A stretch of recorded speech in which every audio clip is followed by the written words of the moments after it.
Hey Dino Chompers, what's up? Welcome back to the channel, and today we're going to be looking at tower mode and how you can win every single time. But before we get started, as always, I really appreciate that support, so hit that subscribe button and let's go. So tower mode, what is it? Well, if you're new to Dino Squad, basically there's only one mode right now. It's called tower mode.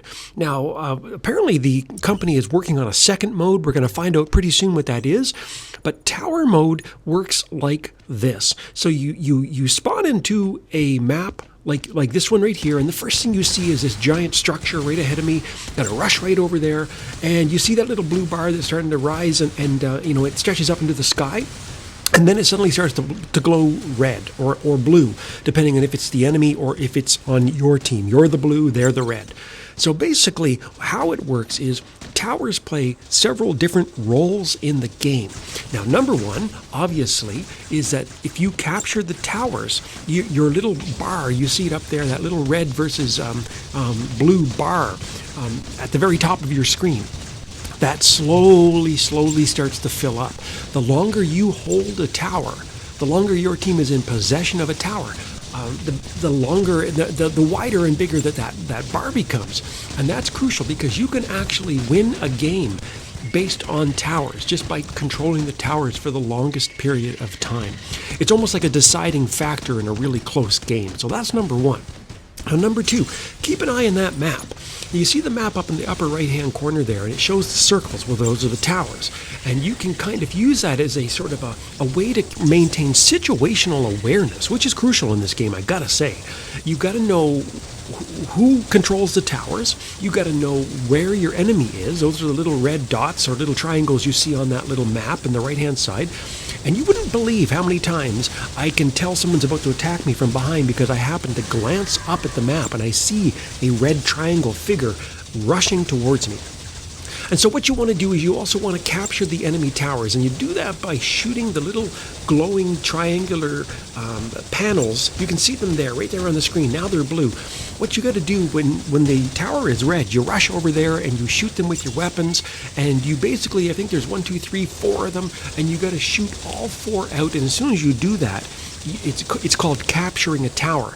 And one of the cool things about it is that when it comes to divvying up the resources, which is, of course, money makes the world go round, and in this game you need the gold, you need the silver for sure.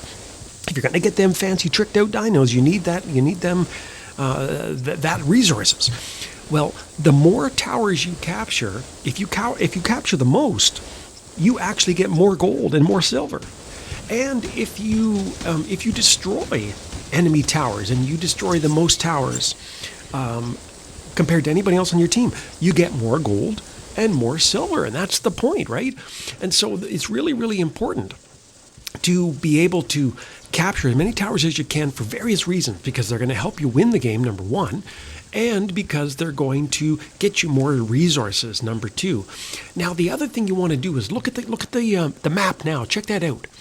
Right now, we control all of the towers. And so why does that matter? Well, the other thing that towers do is they allow you to spawn in to the game at any of those towers. So at the very beginning of the game, you're stuck basically starting the game off in your home base, right? Which is that glowing sort of blue area. And the other team obviously has a glowing red area.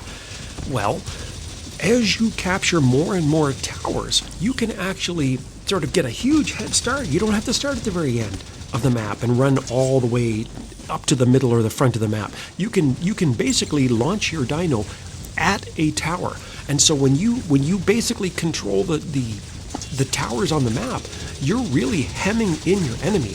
And so at that one point where we had all 5 towers, we knew exactly where they were going to spawn in, right? Because they had no other options. Whereas on my team, my teammates could spawn in at any of those 5 places, which really makes it hard to predict where we're gonna sort of spawn on the battlefield, and it makes it hard for the enemy team to fight back against us. And so you can see here now there's a bit of a late game push, and the other team has captured 2 of the towers. Again, I'm looking at my map, but now I see that one of my teammates is there. That's me.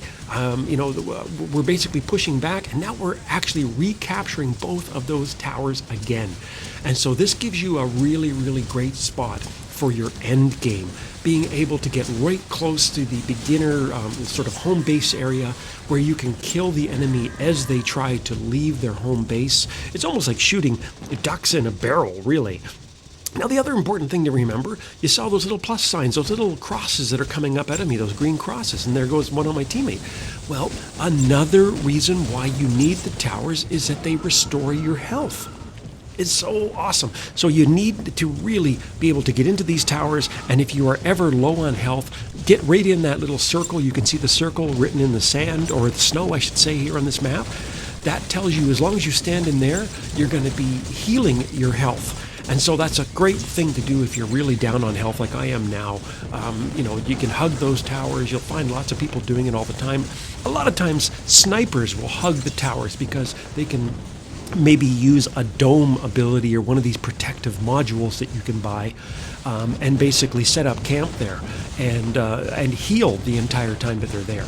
And I should also mention that towers, actually, there are certain modules and abilities that actually work if you are in proximity to a tower.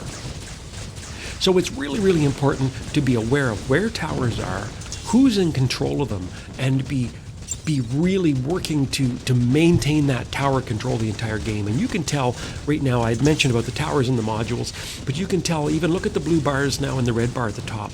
We're totally devastating them in terms of tower control. We've had this game in the bag the entire time. The other team really hasn't had much of a chance, to be honest with you, because we've had them hemmed in their own end. And to me, this has just been a very, very good tactical game on behalf of my teammates and myself. Not to pat myself on the back too much, but that is literally how you want to do it in a tower mode game. Get those towers immediately from the get-go, maintain tower control throughout the game, take advantage of the towers to heal yourself. And again, like I mentioned, some of the modules, their abilities are amplified when you're near a tower that you control. So it's really, really crucial. Anyway, hopefully that helps you understand a little bit about the importance of towers. Check it out with my final score. I got the top tower captured. I got the top number of towers destroyed. And all of that adds up to more gold and more resources for Dino Squad gamers. So hopefully that helps you out. Drop me a line in the comments. Let me know your best tips and tricks for capping towers and keeping towers. And until next time, hit that subscribe, and I'll see you on the battlefield.